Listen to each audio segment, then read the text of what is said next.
I'm from computer science part, so I'm a technical guy. I deal with the technical part of open data. Right. Nice to meet you. Hi, I'm Alexander Lunchen. I'm postdoc at the University of Koblenz in Germany. My main interest is e-government, to move less technical stuff, so more soft skills and smart cities, administration, and such things. Excellent. Alexander, yes. I'm Jolien Pupart. I'm an assistant professor at Delft University of Technology in the Netherlands, and I look into institutional aspects of ICT systems and innovations. So that means I look into the complexity that is surrounding these ICT innovations and the non-technical issues that go with them. So this morning we gave a workshop on blockchain-based applications. That's an example. Oh yeah, I missed that one. Hi, I'm Anna Malzouki. I'm from Université Laval from Quebec, Canada. I'm a PhD candidate and I'm working on electronic participation and geographic information systems, geovisualization. So my whole interest is about the participation processes, how to improve them, how to make them more interactive, more inclusive, using information technology such as visualization tools and visual analytics. What's your name again? My name is Anna Malzouki. Rob? Hi everyone, I'm Rob Domansky. I am a former assistant professor of computer science, currently working for the mayor of New York City on tech-related initiatives. That's cool. Yes. Yeah, my name is Osama Yaqub. I'm assistant professor at Lahore University of Management Sciences in Pakistan. And my background is computer science, information systems. My PhD concentration was also information systems. And I teach the data science courses at LUMS. And I'm very interested in visualizations because there's something that is a part of my course, what I teach. Excellent. That's why I'm interested in this workshop. Wonderful. Yeah. Yes. My name is Vittorio Scarano. I'm from the University of Salerno in Italy. My interest is in open data visualization. I've been coordinating a European project, V2PA, who created, among other things, a social platform where citizens, users, students can easily create visualization of data, interactive ones, and they can export it. Now it is actually being used by the region and it's being used by hundreds of communities around. Excellent. Well, thank you. I want to talk to you later. Okay, so let's start. This is the agenda for today. So we'll learn two things: the difference between good charts and bad charts, and how to use charts to think more, to augment our thinking capabilities. And so this is the schedule I prepared. So 3 parts. The first one, how to make sense of data. We'll have a mini break if you feel tired. Then how to communicate with charts. And then if we have time, we'll see what's strategy mapping for business. So let's start very quickly. And so if I ask you what is data, who can tell me what is data? Jolie? Yeah, they're just units of something representing. Okay. And it's not information, it's not knowledge, it's not wisdom. Yes. Facts. Facts, okay. Somebody else? Row. Yes. Row. Bits. I was going to say actionable information that's collected in the aggregate. Wow, wow, wow. Okay, okay. I would say that's more about here. So look at these 3 words, 4 words: data, information, knowledge, and wisdom. Do you agree more or less in this ordering? Yeah? Okay, cool. So let's see what's data and what's the relationship. If I ask you what is information related to data, what's the difference? Structure. More structure, More okay. context. Context, okay. What about knowledge? What's the difference between knowledge and information? Maybe it's correct.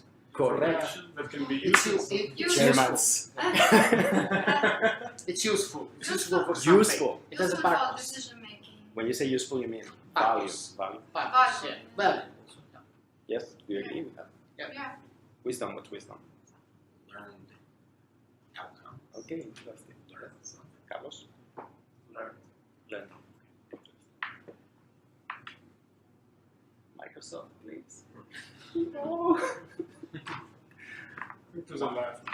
I did something. On the right, you have to just touch your From the right to the left. Oh yeah.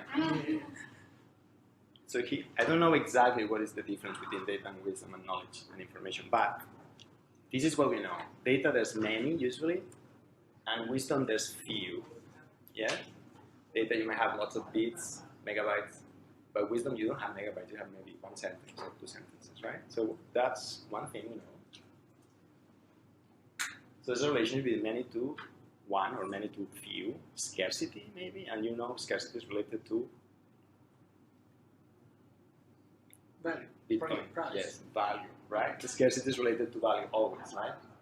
So this is kind of another value here, right? If I ask you, how do you go from data to wisdom or knowledge? What would you say? What's the process? Andre? Yes. Yes, I think. Your name is not Andre. It's Yes, yes. Yeah, Polish, that's it. yeah, I think. what? Select, include. Transformation. There's some transformation, okay? Yeah. It's cleansing, preparing. Like you mean like a group buy or something? Cleaning? Cleaning? Cleaning. Okay, interesting. Okay. Generalizing maybe as well. So generalizing. Aggregating. Abstraction. Interesting. Aggregation. Okay, so there's this word that the Greeks invented a few thousand years ago, right? It's synthesis, and they say the synthesis process is the dialectic combination of thesis and antithesis into a higher stage of truth. I like this one. I think this is the process to transform data to wisdom. So let's see. Probably you saw this meme on the internet. Have you seen this meme? Yeah. Yeah. I love it. Yeah. So that's what Alexander was saying. Yeah. Yeah. Data sorted, arranged. Yeah. If I ask you to map the words into these 4 pictures, can you do it? I'll give you 30 seconds starting now. All right. Time's up. Carlos, where do you map data? Data here. What about information? Where will it be?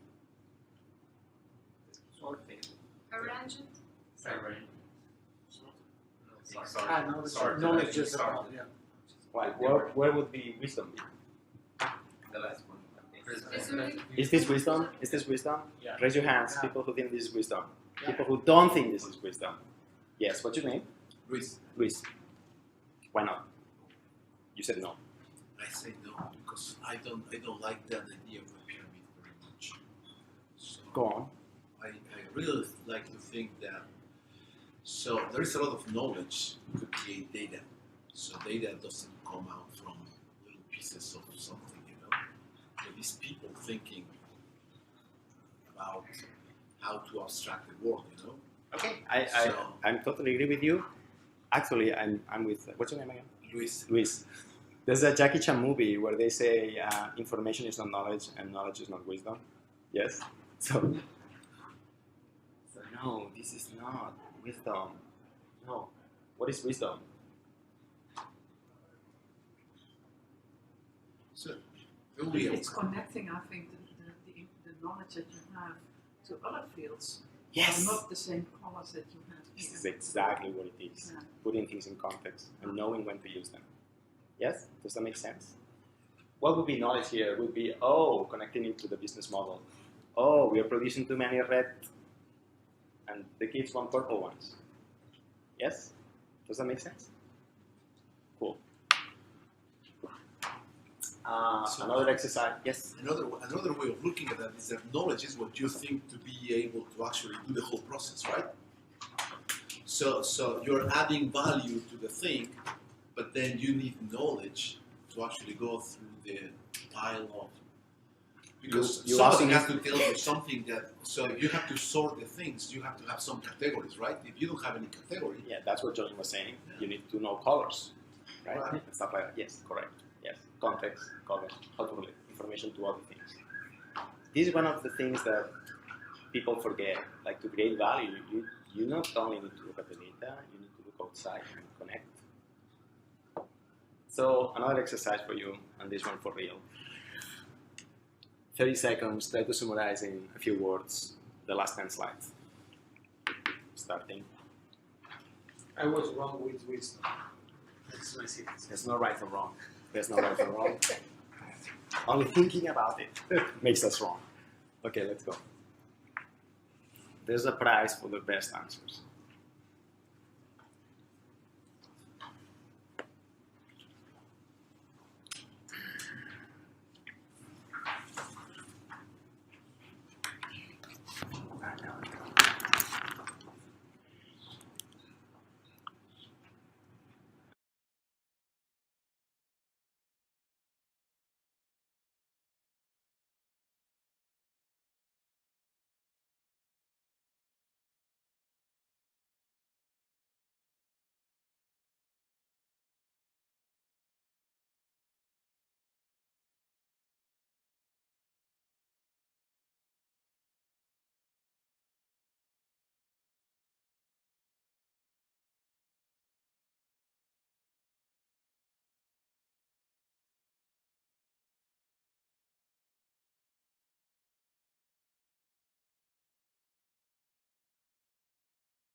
Great. Time's up. Rob, tell us.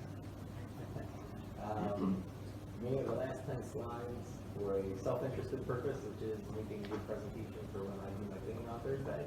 I wrote, in presentations, I should keep the focus on knowledge to wisdom bridge. Oh, yeah, I like that one. Okay, I might use it. Anybody else? I like the bridge metaphor. Yeah. Jolene? I'm out. Okay. I think that visualization should bring an added value while preserving the integrity of the whole data transfer process and so Okay, I don't agree with the integrity, but interesting. Yes, Jolene? Yeah, I also focus on the process part, so going from data to wisdom requires the process of activities, which are not always straightforward. And it takes many steps, and some are internal steps, but I don't think that was in the slides, to be honest, but this is my interpretation. But it doesn't matter, right? Because you get a higher state of truth, right? So if you can find something that was not there, that is actually awesome. Yes, somebody else, please. Yeah, how to increase value of data by connecting all the way to a wider context. Okay, value, creating value. Yeah. Awesome. Yes? Yes, yes. Yes, the wisdom goes through data information knowledge. Okay, that's interesting. Now, can you draw this? Can you draw it? Visualize it. 40 seconds. Let's go. Just visualize it. Yeah, but we advised by the Don't worry about that. It doesn't matter. No, we advised. Visualize it. Doesn't mean you cannot use words in your visualization. Just try to visualize it in some compelling way. Remember, if nobody watches it or reads it, it didn't exist. That's awesome. Yeah. Good, good, good. I like that. You can compel.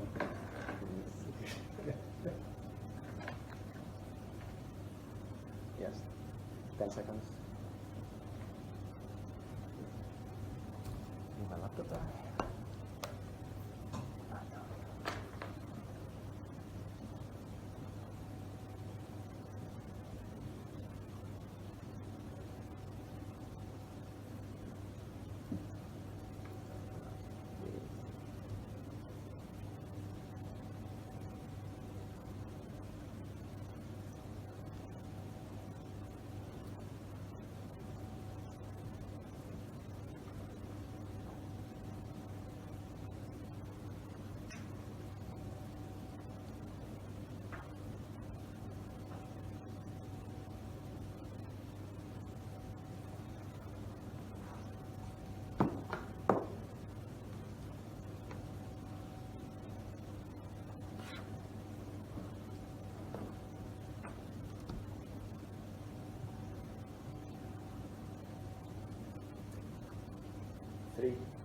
2, 1, 0. Okay, I want you to share with your neighbor your visualization and see if he likes it. If you're friends, just stand up and go somewhere else. You friends? Are you friends?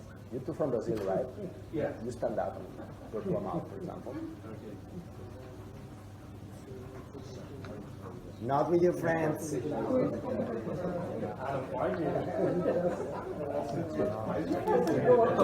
used to go out.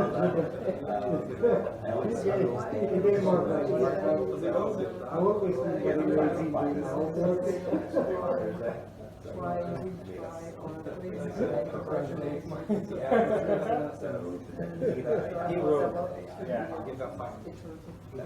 Nice.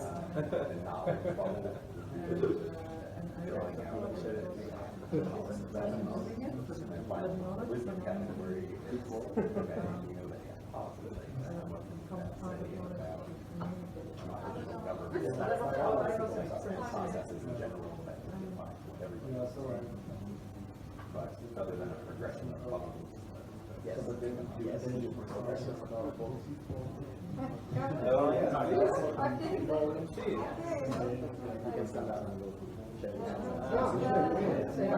You can stand up for go to see what the others are doing.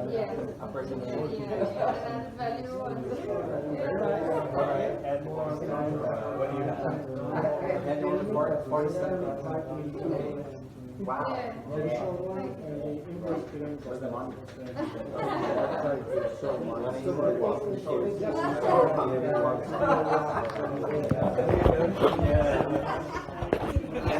There's some coins.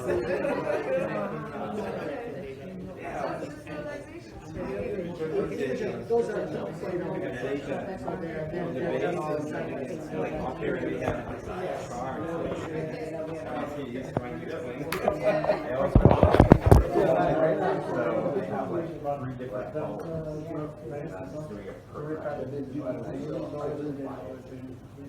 All right, time's up.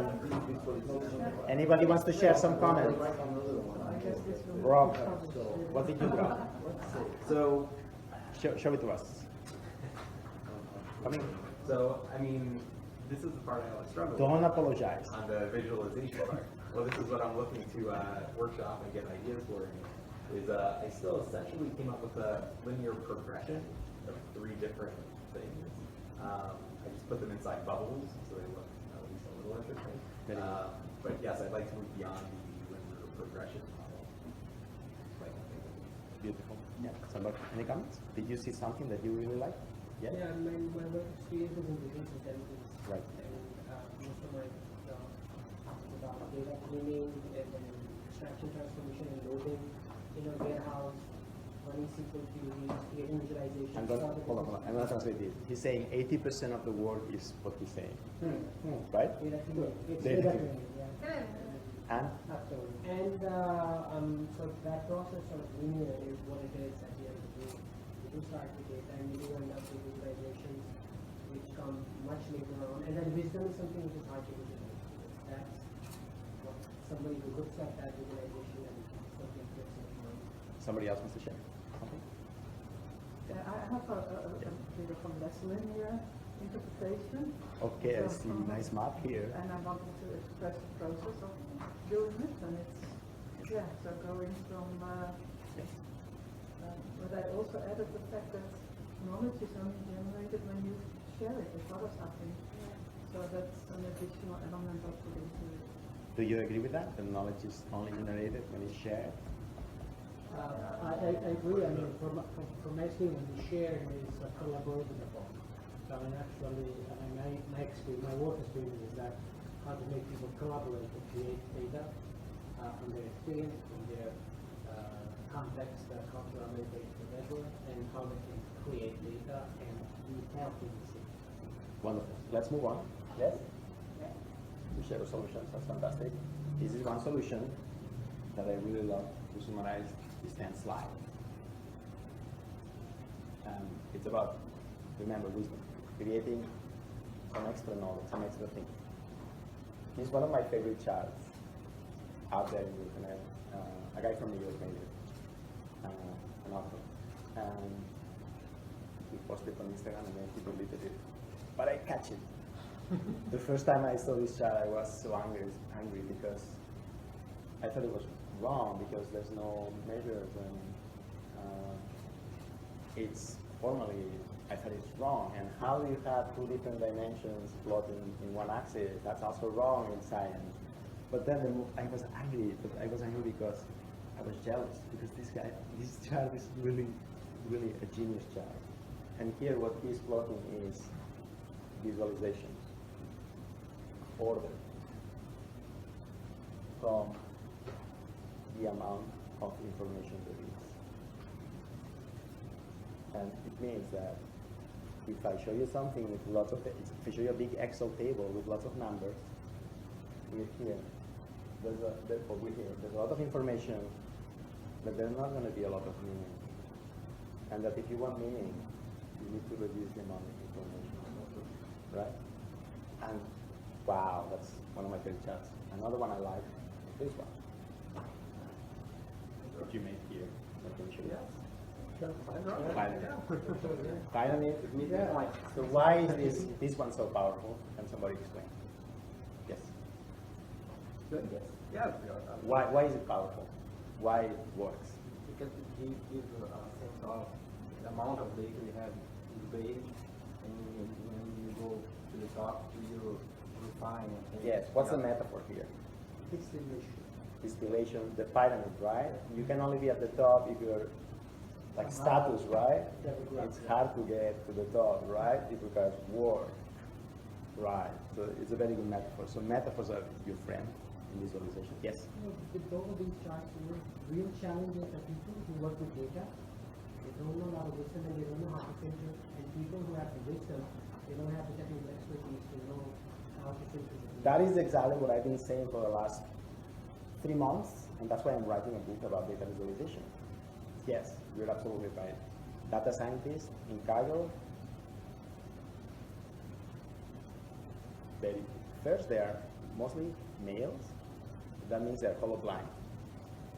And second, to be a data science requires so much focus that you don't have time to know about culture, color theory, cultural. It's a big problem. And so if you go to Chicago and you see the charts, wow, impressive technically, but really not so good visualizing. Okay, let's do another one. And this one is from Kaggle. So imagine I give you this information. Yes, Rob? I actually know this exact data. Excellent. Yeah. Wonderful. So probably you saw my kernel at Kaggle? Kernel, I don't recall, but... Better. Okay, so in 2018, Kaggle, this community website, did a survey. 23,000 people replied, and out of those, about 4,000 were females. And we want to visualize this. I give you 30 seconds to visualize this. Go. Don't worry about the exact decimal numbers. Just to show you, it should look something like that, yeah? But how would you visualize this? This is a visualization by head or tails from this data set. Head or tails? Probably you saw this. Awesome. Don't think about it, do it. Andre. What? Try to visualize this with a chart or somehow. Yes, I don't know. 10 seconds. 4, 3, 2, 1. Okay, time's up. Put it pie chart. Raise your hand. Okay. Show me your pie chart. Okay, so in data visualization, pie chart. Evil. Can you explain why? Because you don't get any real information about it. Not true, but no, we'll see later why. We'll see later why. Proportion, yeah, we get. Right. Put it and do pie chart. Okay, no non-pie, Alexander. Show us. For example, to show that 1 in 6 person is 1 out of 6 person is. Yeah, something like that. I did the 1 out of 4. Yeah, Fred Roy was wrong. Okay. Let's not think about what's better, Alexander or Luis. Can be more. No. You don't say anything. The rest of the people, who votes for Luis visualization? Luis? Who votes for Luis? Victoria. I'm sorry. I don't know. In fact, I was You are wondering who was Luis. Who votes for Alexander's visualization? Okay. Alexander people, why? I think it's clear when you see. I like it. It's here. But there's like, how many people are there? 6 people? 6. Okay, good. And yes, you vote for Alexander? No, I Okay, tell us why. because I think I can distinguish looking at the 6 between female and between male. There's a hard to. All right. I was very, very rough. Now let's You can spot among here. That's the only thing. let's forget about how nice are the visualizations and the numerical aspect. He chose 1 out of 4. Yeah. You chose 1 out of 7. 6. Which one do you think is more correct, or which one would you choose? Jolly. Correct? I can say so. I think both of them are okay. Yeah. That's a very good answer, but Well, this one is, so this is actually around 1 out of 5. Five, yeah. I mean, I was out by one. This one is 1 out of 4, and that 1 out of 6. So that's so They're both wrong or both right. interesting. this one. Really? Not very Yeah. good at maths. Yeah. So. That's very good. Okay. As Right. you said, Yes. as you said, that people who visualize well don't count well. So that's Not in this case, right? Although I think that I have one suggestion, because I think that you use the male symbol for the female and the female symbol for the male. I don't think that's like a skirt, so it's like No, but then, so this is the male and this is the female symbol, or more in this symbol world. Okay. So That's good. That's good. Yeah, but now I can spend one word in favor of mine. So mine is clear. But I have a bunch of friends. You would not fit. I'm sorry, I would not fit in the mail as well. Okay, good, excellent. So let's see about different options here. We have to visualize these. We have all these options, right? So this is one option, right? Which has a very bad reputation. We'll see later why. It doesn't mean it's bad. This is another option that we could choose, right? It's great, but it's not exactly great for ratios, if you want to focus on ratios, right? And this is another option, standby, right? Look that you can put this one vertically, but then what happens if you do it vertically? Remember the pyramid? So who's at the top, the man or the woman? You enter in, right? So it's like that, for example, I feel this is a bit impersonal. You can use this one, right? Okay. So in this case, this is the superhero theme, right? Batman and probably in Germany politically incorrect, right? Like why the woman always in miniskirt, right? Yes. And another thing you can do always try to dramatize things. So what do you want to say here? That it's not good gender imbalances? Okay, they'll show it in the chat also. Maybe this is not the best way because it's a victimistic, sexist portrayal of women, right? But maybe you can find another way. And then the chat conveys all you want to convey, that, oh, maybe it's not such a happy situation that there's a gender imbalance. Make sense? When you do this is called the ISO measure, I think, yeah? So each one represents roughly the same quantity of people. You could use colors to cut, and then accurately, but what's the point of cutting a person, right? Most of the time you will be with integer numbers of persons, not fractions, so, yes? Good, awesome. Let's imagine now that the company, Kaggle or whoever, Microsoft, sets a gender parity goal. Let's achieve 50-50. How would you convey that in your chat? 30 seconds. Same one that we did. Yeah. So we're assuming there is gender parity? There is not, and you want to show visually that, hey, we want to achieve gender parity and it's here, not here. We're here and aspiration. Aspiration, yes. No, my mistake. We have lots of papers. Use the whole paper and make it big so other people can see it. Don't be afraid to use a lot of paper.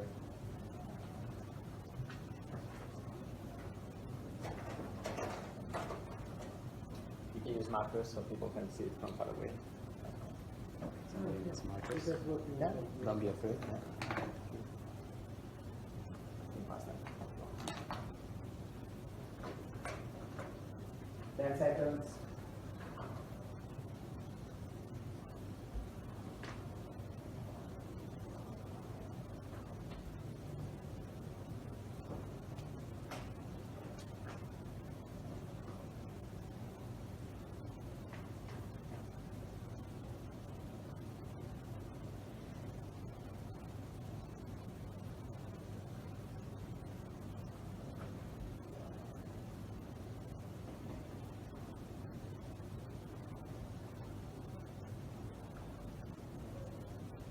Time's up. Let's share our. Who wants to share? Yes. Vittorio. Okay. What is this? It was easy. What is this template? They're going to let you. How do we call this template? Yeah. No. 3 people died. 3 people died. Killed 3 names. Yeah, this is. If we make a 3 people died. Some Okay. kind Somebody of else. reality show, right? Yeah. Select I like Germans because they always think of all the possibilities. But they are larger. They're bigger. So that was So good. I have 2. One with the pie and the other one with the little. Right. Oh, right. But does that mean that the man should shrink? No. Well, that means you will hire more people. I'm not sure HR will be happy. Okay. Yes, Rob? I don't know if I pulled this off. Okay. For the one we were discussing. Yes. Sorry. But for the one woman figure, female figure, we heard sort of like a comic book thought bubble, Right. where she's now clearly thinking what if it was equal. Okay, okay. Oh, that's nice. That's really cool. So, Yes. a thought bubble. That's the bubbles, yeah. More. Which Wishing. makes you think of the Wishing. whole, And probably brings a the, little more awareness to the whole. probably the man too are thinking the same, no? Probably. Yeah, just put 4 men together and look. And you're saying the woman holds all the men.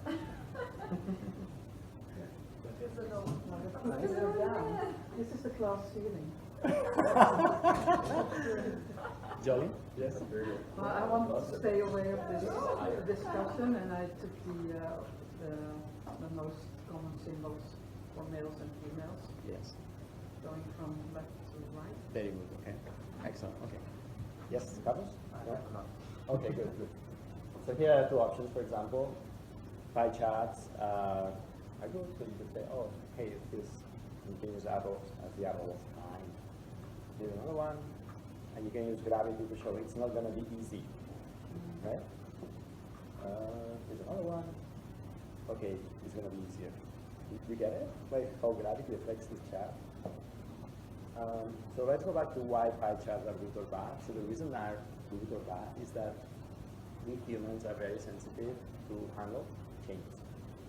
That's why in the cars you have needles, to speak. And in the 70s, Toyota, Renault, they started putting digital because it was cool. But then they created more accidents because it takes a few milliseconds more to understand the speed from an under than from a needle. So they stopped that. But if you want people to notice changes, then pie chart is great.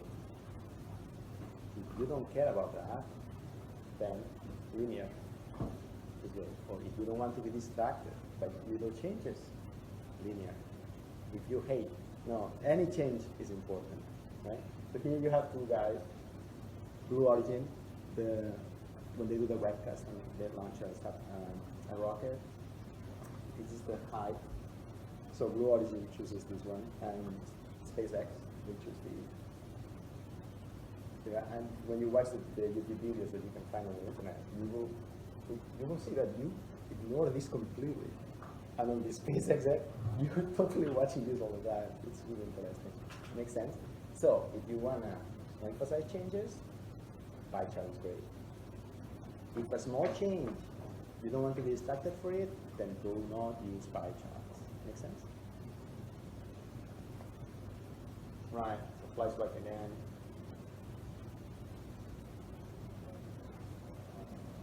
Another exercise from the Cargo 2018 survey. They asked the age of the users. This is pins, a histogram. Everybody knows a histogram, yes? This is a histogram. Number of respondents, age brackets. Is this data or knowledge? Data. It's data, it's not knowledge. What can I do with this? I'm not sure. You can sort it by age. Maybe we should. And that will give you a better idea. That's very good. You notice that it's not sorted. It's not sorted. I mean, It's not so sorted. 18 to 21 are very few. And then Who would be crazy enough to not sort this? sorry? Who would be crazy enough to not sort this? So the Python library they use doesn't sort this. They consider this as alphanumeric labels, and that's why it's not sorted. I mean, it is sorted just by the It's sorted alphabetically. By size. Oh, sorry, by size, yes. Which is the default setting. Yes. And if you want to sort it, you have to go extra mile. Yeah. And that's why most data scientists will not bother to sort it. Okay, I'll give you 20 seconds to make knowledge of it. How do you make knowledge? That's what Johnny said, related to somewhere, some other information to make it more useful or valuable. Yeah. So That's how is how is it between 25 and 29? Yeah. So, how? Yeah. 20 seconds, brainstorm. How would you make this useful?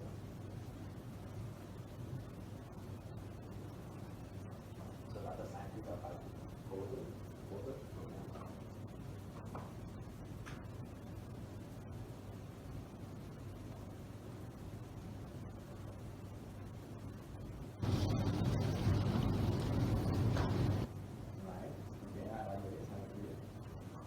What can you relate it to? Can you relate it to society and say data scientists are younger? Or can you relate it to what? Okay. 5 seconds.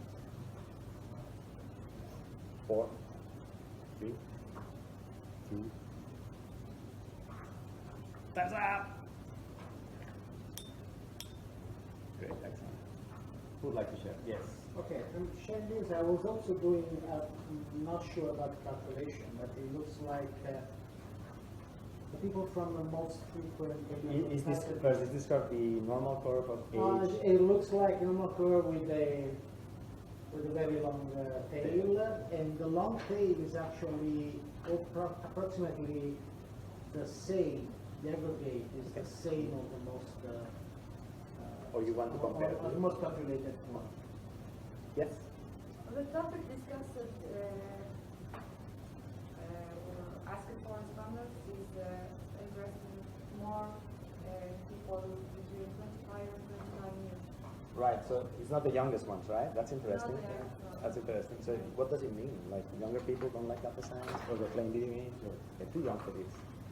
Yes. Well, I think it might just have to do with who the survey was marketing to. oh my God! Bias in data. Very good. Very good. This is order, right? Very good. So this is one visualization I did, which was very popular among the Gen X. So what I did is I copied this, and it's very hard to make sense of numbers in age.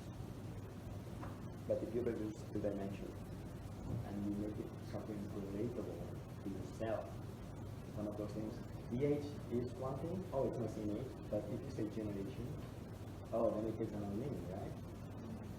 And then, of course, I'm generation X. Actually, well, Gen Y. But Yeah, you're right. I'm X. I'm X. Excellent.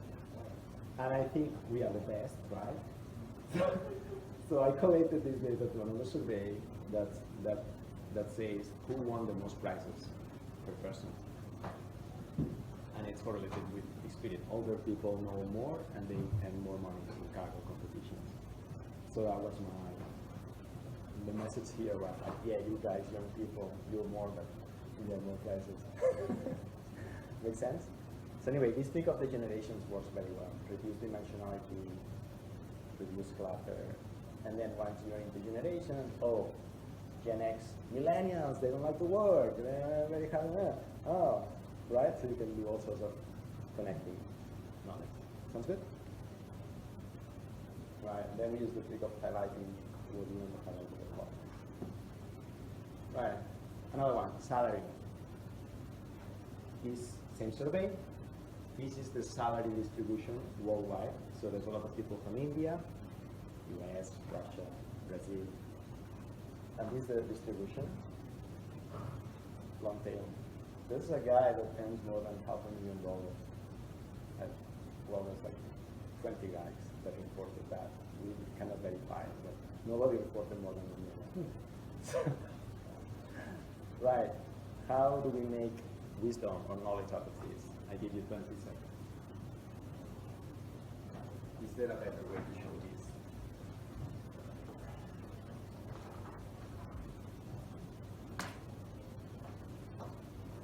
One interesting way would be to relate it to the average salary. And then find out, are data scientists wealthier or they get paid better? So this is a good option. Example, that's one of them.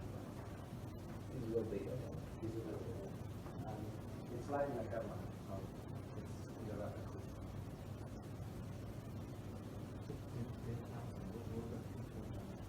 Yes. Those data scientists, that really wrong. Right. There's a lot of people from India. There's like 18% of the respondents are from India. Where are you from? No, I am originally from Mexico, but I live right now in the US. You are privileged class. So the thing of this website is global. And so there's people. Even when I was living in Mexico, I don't think that data scientists in Mexico. Mexico is not their world anymore. It's going to surpass the US soon. I think that's the wisdom Well, in that trouble this should now. be linked to. What? I think the wisdom that this should be linked to, or what this should be linked to, generate the wisdom, is that these numbers are almost meaningless unless you start subdividing into countries or country types. Yeah, these are like but these can also be, maybe you can also use like this metaphor of the sweatshop, right? So this is like the data sweatshops. Wow, I like that. This is brilliant. I think the sweatshop or the occupator, right? Because these people are pretty well off back in India. You have $10,000 you can afford a maid, you can afford a driver, you can afford Anyway. If you can show multiple average salaries for different countries. So show Indian average salary, then US average salary, then some other Brilliant. EU. One thing we did was to use the pyramid again, the metaphor of the pyramid. Like,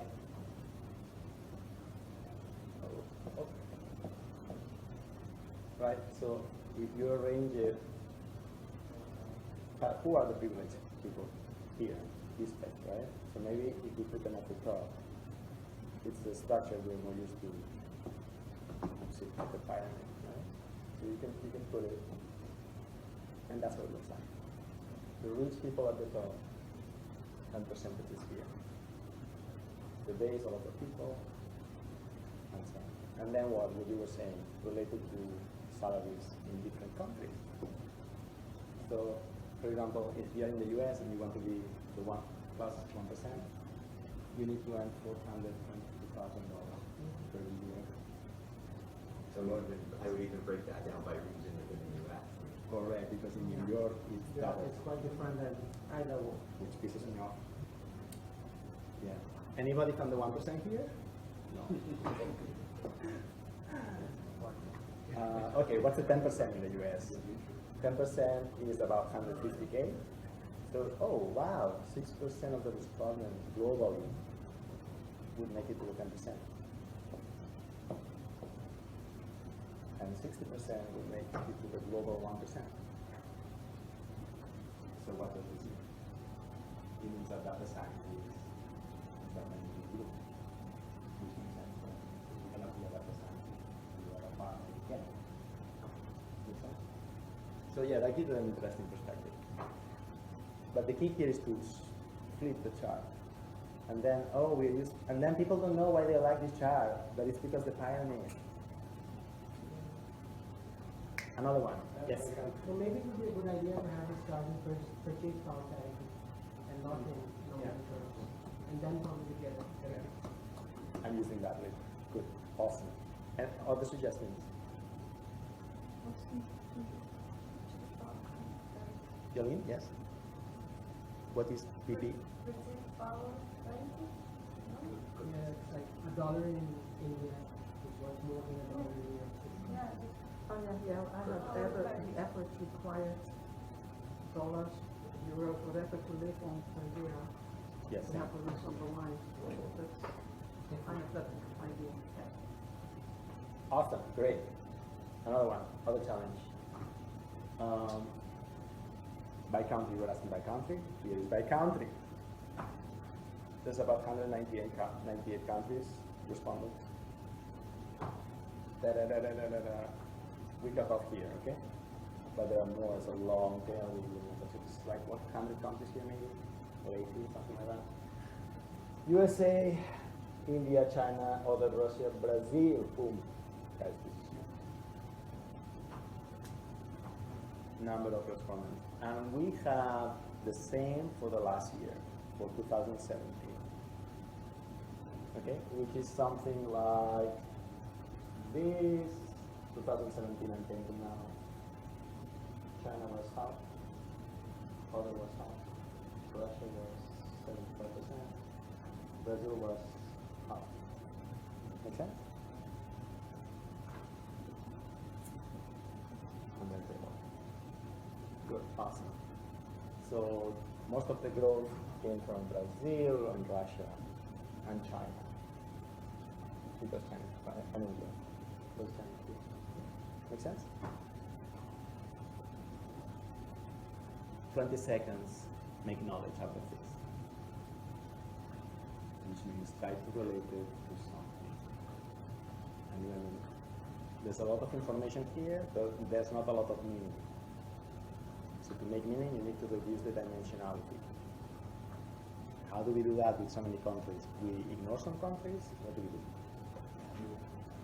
Aggregate by continent maybe, even show. Okay, aggregating by continent, yes.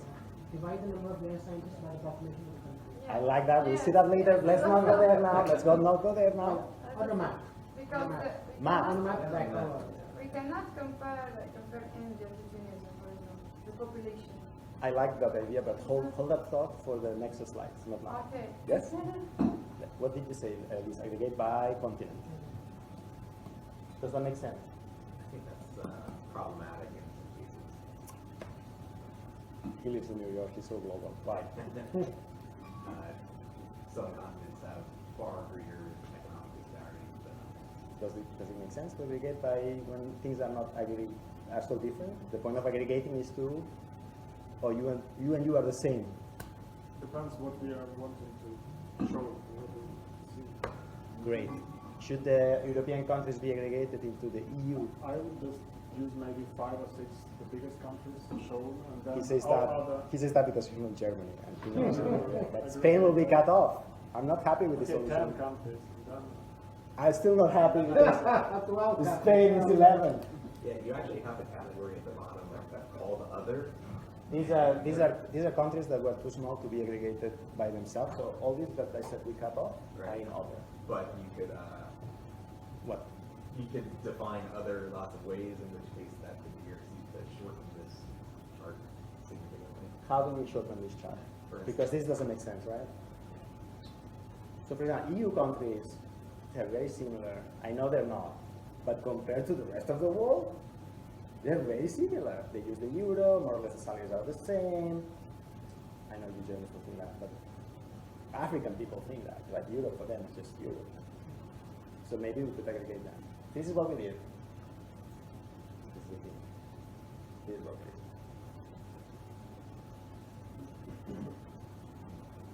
Write on it again. And we just consider the increase. We're interested in the increase on where are we going. And here you see the thinking. So 42% of the growth came from BRICS. Remember BRICS? This is the place to use it. Brazil, Russia, China, and South Africa, economically, they're quite similar. But that's cheating, this chart. There was no such information in the original chart, so that's not cheating. Cheat is a very strong word. but right, it doesn't matter. The point is not the growth. This could be the absolute measures. It doesn't matter. It doesn't matter. This could be most. But we're interested in the change rather than where people are. But the point is how you group countries, right? So wow, bring EU, put EU together. EU6, the 6 top. Yes. Does it make sense? And what does it mean? What do you see in this chart? Why do people say, oh, China, Brazil, oh, why they pay so much attention? Because in a few years, most of the data scientists will be, if we continue like this. Yes? Yeah, but it's also like the way we want to present the information, because maybe this point what continents is right. If you take India and China and you put it in Asia, then probably Asia will also be far ahead of the others. Very good. And it also depends very much about how you think in geography, right? Because you are in some places that are 5 continents, but in some like what's the sum of the, you know? The point of this chart is don't be afraid to aggregate. What's not acceptable is to have this. Yeah, sure. Right? Another one. So yeah, if you place these 2 things here, yeah. Per capita people. This is the chart per capita. And what happens when you do it per capita?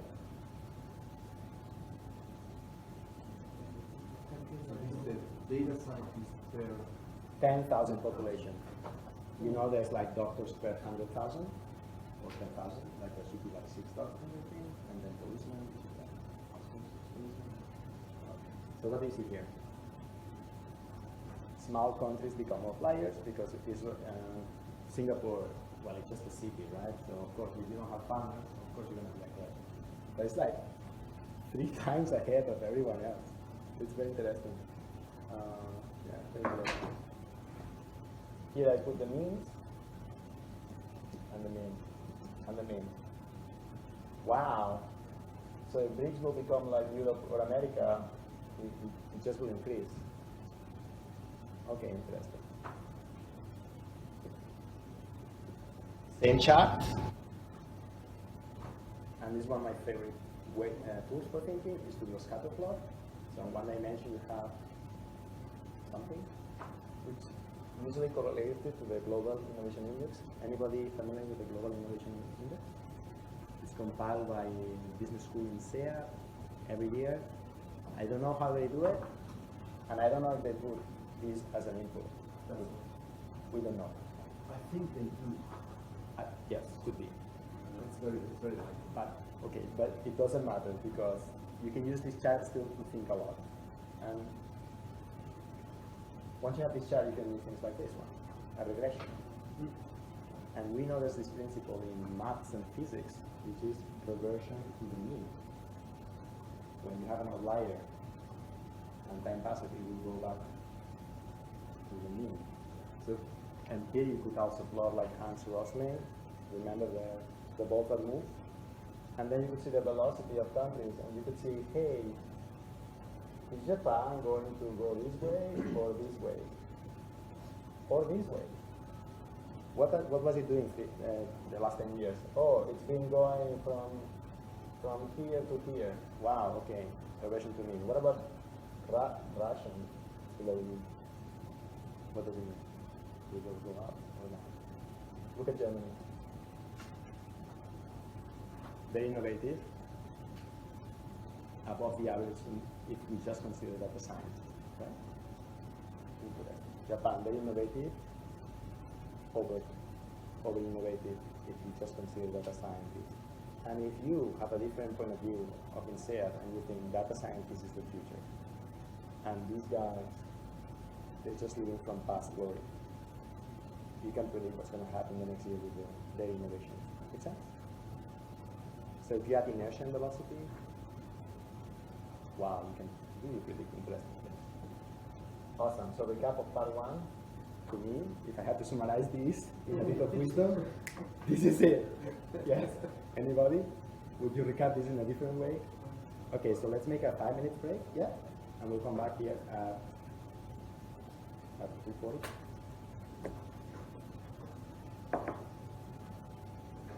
Just 5 minutes. Really 5 minutes.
I did this project in last summer.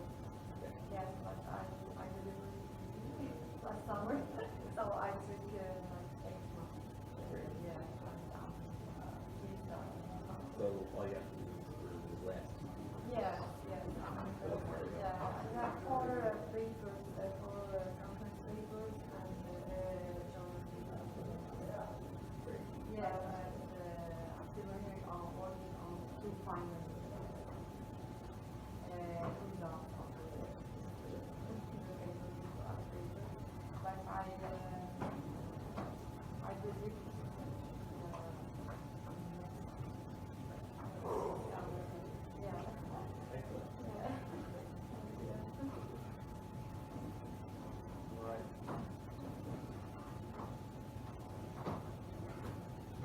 We're a bit behind schedule. That's like. What's your handle username? Hurricane. If you Google Jose Berengueres Kaggle, you'll find all my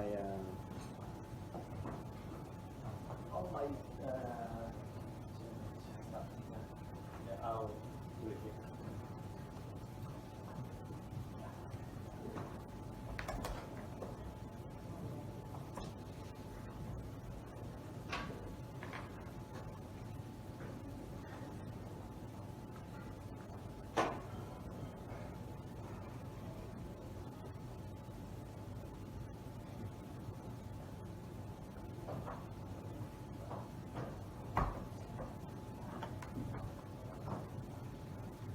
That's my, there. Yeah, I cannot see it, right?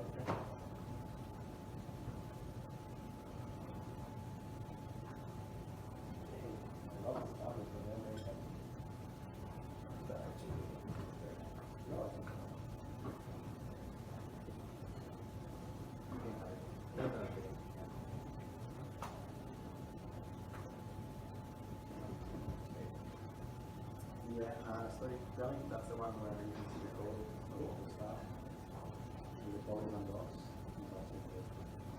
Okay. You can sustainability. They gave me $1,000 to do one. So we opened up some money for the local ones. You have a username also, right? Yeah. Do you participate in competition? No, usually I try to incorporate things on Kaggle into when I'm teaching. So like student projects. Oh, I thought you didn't teach anymore. You still teach? When I was. Okay, yeah. Kaggle is awesome. Like, it's such a revolution. Yeah. Like, I know the founder, and they have to sell the company to Google, but it's, yeah. Can you introduce yourself? Introduce yourself to Google. Hi, myself Muhammad Ismail. I work for AWS. I'm working as a solution architect. I just got introduced to this program by Joseph.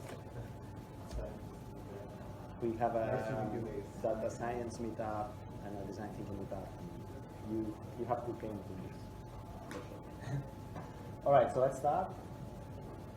Right. Let's talk about culture a bit. Yeah. Color meaning by country. So if you're going to use color in chart, you have to be careful with the color meaning. Yellow in China means prostitution house. Don't use yellow in some context. Green in somewhere else means something else very fancy. Yeah. So yeah, you have to be culturally aware. Like my university, for example, I just read the policy. We're forbidden to wear red clothes, red jackets, not allowed. I don't know why. So that's really careful. Color awareness by gender. Men don't care about color so much as women do. That's a fact. By profession, same. It's not the same to talk to a programmer that to talk to a graphic designer with completely different sensitivities. Sexism. A German person will be much more aware about sexism than a Spanish person. Actually, when I teach, like, the student will be shocked for things that to me are normal. I think. So you have to be careful about that. And then people put it from right to left.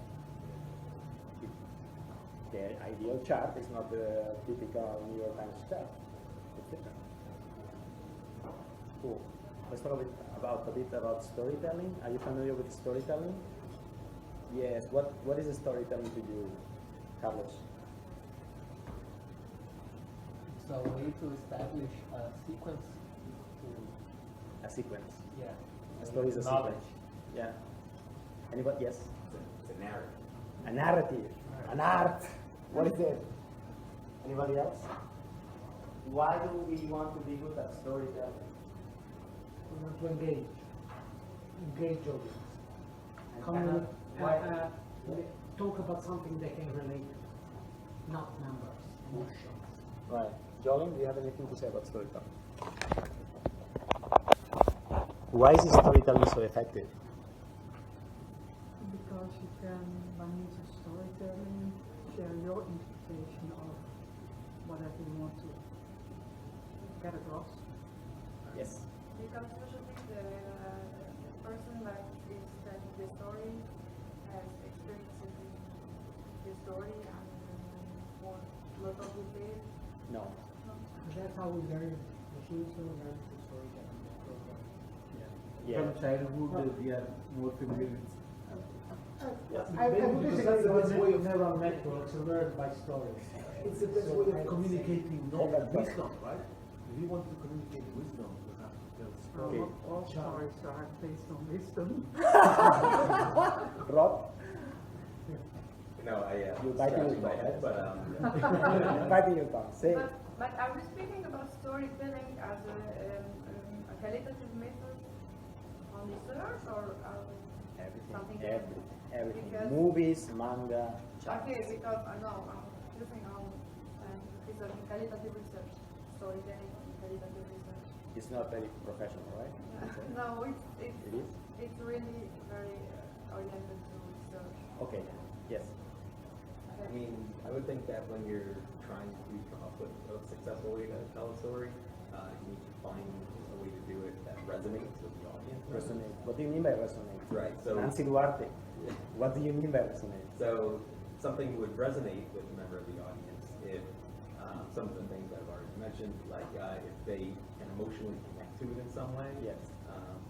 So I'm even thinking, when I tell my kids scary stories around the fire, right? We tell the stories, yes, to be engaging, and something that we want to make it something they'll remember. And the way we do that is to kind of not play on their emotions, but we want to incorporate their emotional sensibilities too. And even when we do it, when we try to tell stories about our research, our data, there's still ways of doing that, which is really to hit that wisdom or knowledge. Okay. Anybody else? Yes. To me, yes. Yes. Just generally, people have been telling stories for thousands of But years. why? And not Excel charts or list of facts? There were no Excel charts thousands of years ago. So we have Excel charts now, and it's not better than storytelling, right? Because we're used to stories. And why? Okay, we use AlMheiri. So this is the thing. If I ask you to remember everybody's name here, maybe you will remember Carlos, Andre. But if I tell you a story like Carlos stole Andre's phone, and he used it to kill Alexander, you will remember this for a long time, right? Carlos? I won. So the brain is very easy for the brain to remember connections and relationships. It's very hard to remember unconnected data, and a story is just a connection of facts. And there are tricks. If you go to YouTube, you can watch videos where people can remember amazing long list of seemingly unrelated facts because they create a story when you tell them. And that's what this content where people have to remember a list of words. What they do inside their brain is they create a random story. It doesn't matter. But the brain is very good at remembering stories. Yes? That's why we want to learn about storytelling, because we want the audience to remember our message. So you can look at advertisement, how do you do it? You can, one of the patterns that you can repeat, Nancy Duarte. Everybody knows Nancy Duarte here? Nancy Duarte was the daughter of alcoholic parents, and she went on and created a PowerPoint consulting company. One of the most successful. And they charge millions of dollars for a presentation. So Al Gore used to hire me. Do you remember Al Gore's presentation, TEDx, when he goes on stage? And that was designed by Nancy Duarte. So Nancy Duarte wrote a book called Resonate, where he shows the secrets of storytelling. When you want to tell a story and convince someone, you can use the pattern what is, what could be. What is, what could be. Gender equality. What is, not, what could be. This is one pattern. Another pattern is aha moment. Where can you create an aha moment in a chart or in a story? Like if you look at all the stories, they have an aha moment, a surprise moment. And the most important one, the hero's journey. The hero's journey is text. Anybody know the hero's journey? Rob, can you tell us? This is like Joseph Campbell. Yes. It goes back to ancient mythology and stuff, but also modern movies like Star Wars and Order. If you analyze best-selling books, Game of Thrones, El Quijote, they all follow this pattern. Star Wars, they all follow this pattern. There's a normal guy who receives an unexpected cultural adventure, something, and then he embarks on this trip, and there's a dark moment where he almost dies, but then he recovers, and he ends up playing, oh, well, I learned something, but I'm still here. Star Wars, Game of Thrones, so all the best stories are like that. It's good to know what works. Why does this work? We don't know, but it's a successful pattern of storytelling. Movies, you can find it in movies everywhere. How do we do storytelling with charts? There's a thing called symbolic charts, and it's just one, the pyramid. So use those patterns that work very well. So we want to see 5 symbolic charts. There are many more. So let's start with this one. This is again from the Cargill survey, and data scientists, we use libraries to visualize data. There are many, and each one has a different purpose. Matplotlib is the most famous one. ggplot is also my favorite, but it's less popular, as you can see. And then there are other ones. D3, plotly, C1, yes? How would you make meaning out of this chart? Yes? First, then you have to correlate these libraries to different programming languages. Okay, that could be one thing, yeah. And then you could see, oh, Java people use this. Actually, it's true. Like ggplot is only using R, yes. And then you see, oh, there's a divide. Okay, you could classify them by programming languages. What else? Yes. Jobs. Jobs. What kind of people use what kind of language? Yes. Yes, interesting. You remember this one? Okay. So one way to simplify is just pick up the top three, what you were saying, Andre. Sorry, Alexander. So this the volume, so you can put the top three, put the lowest, and like, wow, really skill and learn all the job or whatever it is. Yes? Another one. Are you familiar with trustworthy computing? A few years ago, like decades ago, Microsoft realized that if the computer was not safe, it was useless. So Bill Gates sent an email to all the employees, he only did this a few times, saying, hey, from now on, focus on security. If it's not secure, your code is useless. They identified 4 important things: security, privacy, availability, interoperability, and business integrity. If you don't have any of those, if one of them is missing, you don't have what they call trustworthy computing. Your system is not, you cannot trust it. If the people running the company, if they're criminals, it doesn't matter if you have a very good software or safe software. Yes?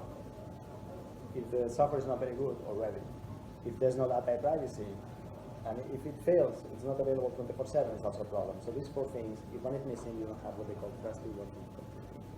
How would you visualize this in a chart that explains this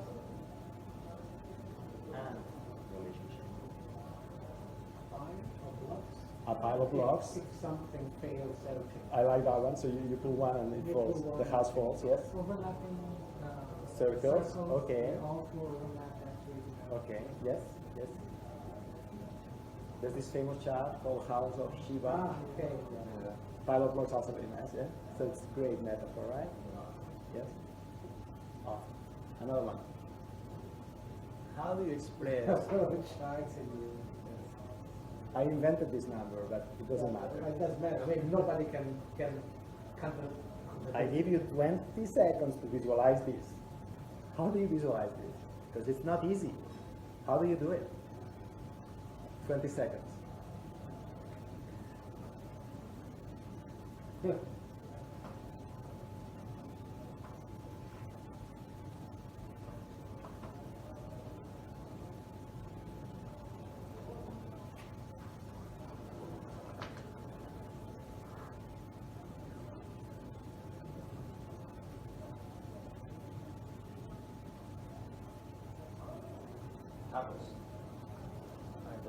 Just draw. Just draw. Just draw. Don't be afraid to go big. Go big. Go home. Yeah, there you go.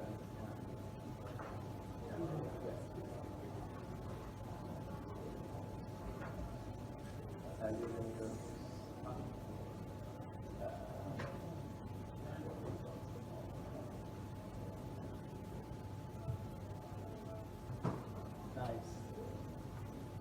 Okay, who wants to share? Yes. Sorry. You got something? Yes. Vittorio. This is a famous pie chart with a very, very tiny. But how thin is this going to be? How thin? How many angle, degree? So it's going to be the smallest that the pixel can do. You cannot see it. Yeah, you cannot almost see it. We will not see it. We will not see it. We will not see it. We will not see it. We will not see it. Yeah. So nobody will see it. If they cannot see it, how do you? The needle in the haystack. I love that one. Yes, yes.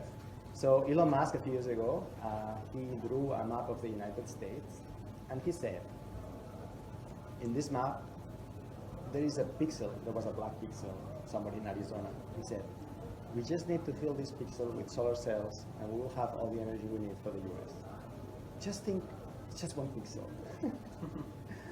But the pixel was very small, and this chart was a failure. It didn't convince anybody. You cannot say it. So how do you convey this kind of stuff? So one way is to use the planets. Remember when you went to the planet and you see, so that's one way. I think you were doing something like that. Cool. Yes? Mutual. Very good. Yes, yes, yes. But remember, dramatize it. It doesn't fit my paper.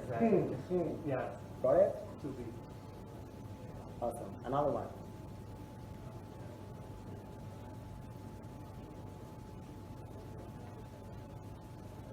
I don't care about gender radio.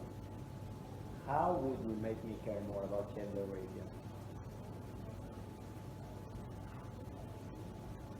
Okay, one way would be if my daughter's picture was representing female, right? Oh, it's my daughter, now I care, right? Do you want your daughter to be a data scientist? Right. Well, I don't have a daughter, so. Maybe it's not find the other way. What if that pie chart is on the left, or if on the right-hand side, you put some of the effect or consequences of it, and for instance, you then put a statistic of pay inequality between male and female. Interesting. Yeah. Whether mean or empathy, which means that women that don't become data science will miss out. Well, it just means that because there's such like a gender disparity in terms of being a data scientist, these are the net effects, which is that even among those who are data scientists, we're going to get paid significantly less as a result. Interesting. Yes. What we use gravity Gravity. to show the oppression of Right. men or the fraction. Yes. Focus on the word empathy. How do you make humans be more empathetic? What's the number one thing that makes humans? Yes. Well, talking about your Yeah. daughter, going to data school, I think she would really be impressed if she would see all the students being male, and she's the only female going to data school. She would be sad. That's really She would be dramatizing sad. a bit. Yeah, I think that's. So you shouldn't show her face crying? Yes? Somebody else? Andre? Okay, one way you can use very quickly. Get the help of Hollywood, right? When you do that, it's like people assign categories to people. Oh, geeks, the female geek, I get it now, I get it. I put a face on them. It is who's this? I don't care. Oh, well, this is real people. It's very easy. These are called personas, and you can use them. You can use them to cluster data scientists. So there was a guy who used he used Fraser, this guy to cluster data scientists according to the language they use. So people that use Java are older and boring. Sorry. So he used somebody.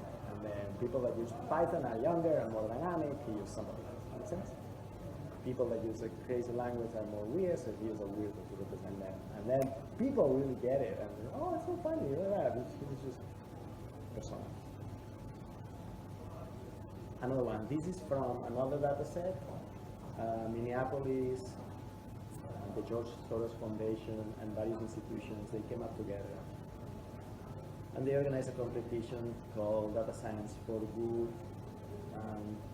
If we can reduce the problem with the American police and discrimination, race, and so on. So they tried to enlist data scientists to find out problems or solutions, so it would identify biases. One obvious bias is this color, but you know what's the number one bias in the world? It's age, and it's not even number, but it's age.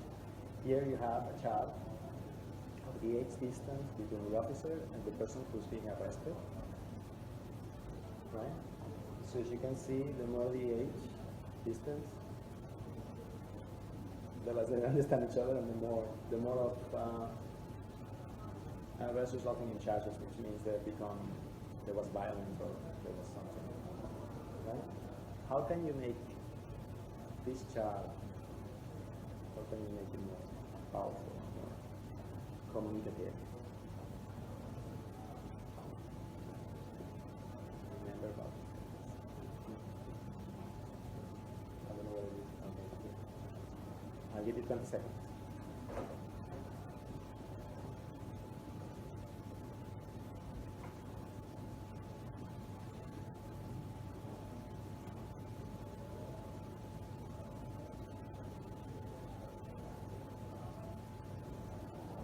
Look at Hollywood again for help. Yeah, I mean that's no, I cannot think of a right kind of persona. You're from Italy, right? Yeah. Yes. Any comments? Yes, Alexander. I'm just thinking about this drop-offs after 10 and after 20, why they happen. It's noise because the data set is not very large. I don't. For now, it's really hard for me to empathize with this. I know. Let's assume this relationship is statistically significant enough beyond that. Let's assume that. How would you make it more powerful? There's a lot of ways to this person again, right? How is the young criminal? Yes. And the old policeman, yeah. And we have a young. Maybe you can put the young policeman if you want. And say, oh, young policeman's arrested. Why? Why? What's going on? It's the same people. It's the same person. Just when the existence is different, we have something else. Make sense? Here you could reduce the clutter. Good.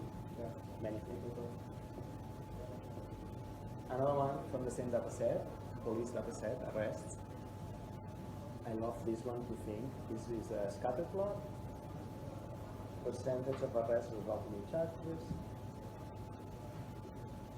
How many of those ended in the hospital? Somebody in the hospital, the officer in the hospital. So you have two dimensions here, gender, right? So policeman is female, policeman is male, arrested person is male or female. What do you see?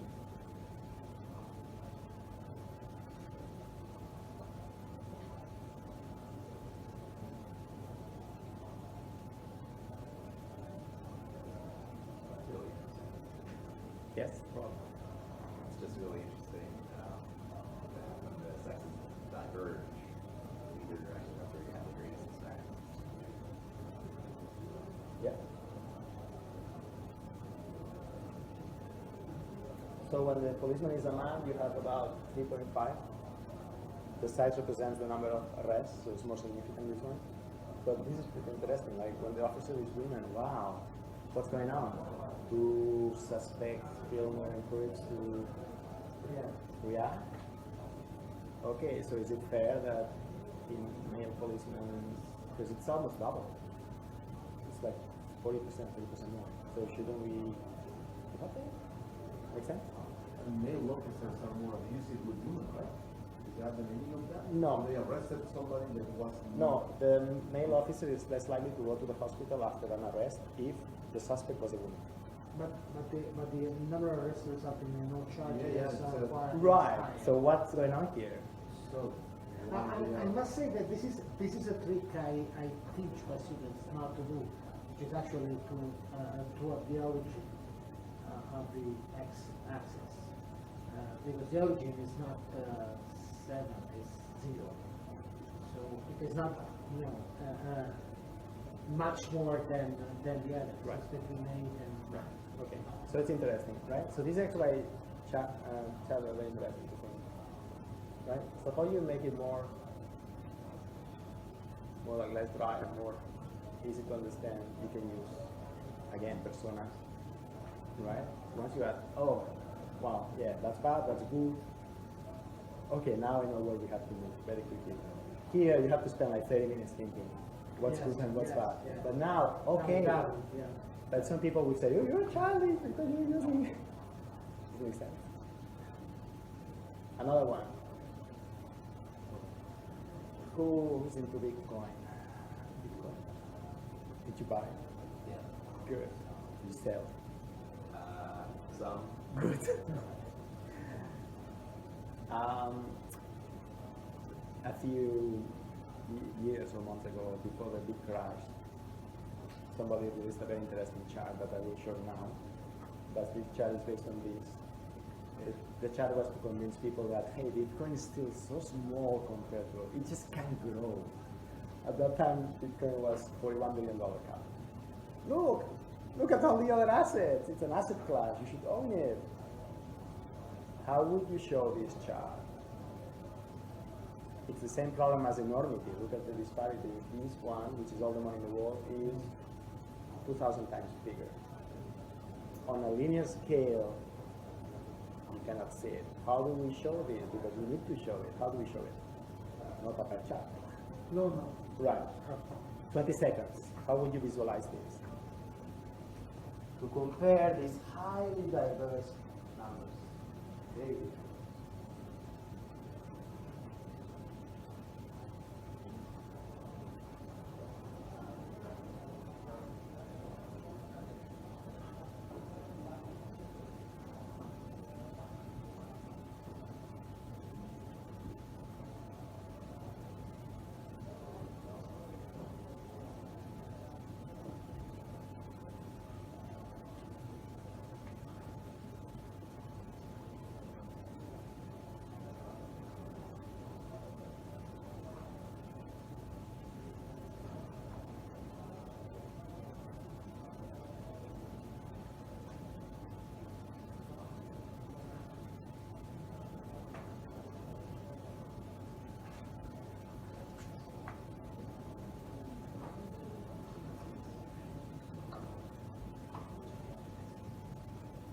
Alexander.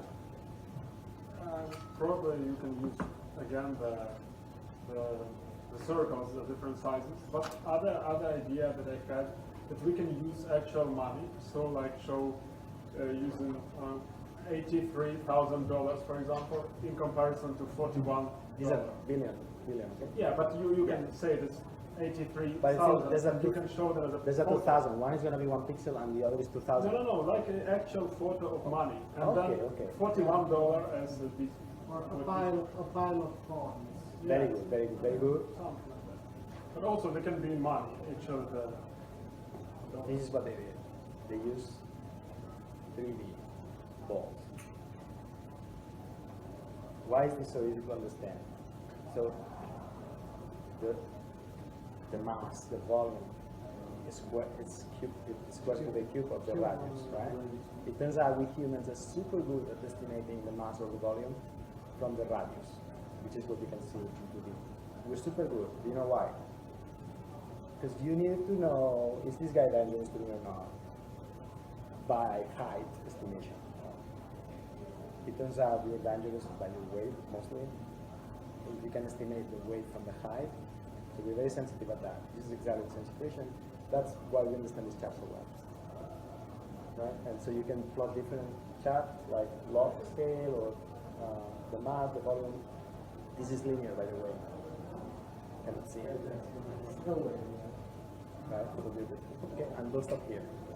All right. Well, thank you for coming. This was awesome. And keep in touch. I'll give you my LinkedIn later. And thank you. And I'll see you in Kaggle. Thank you very much.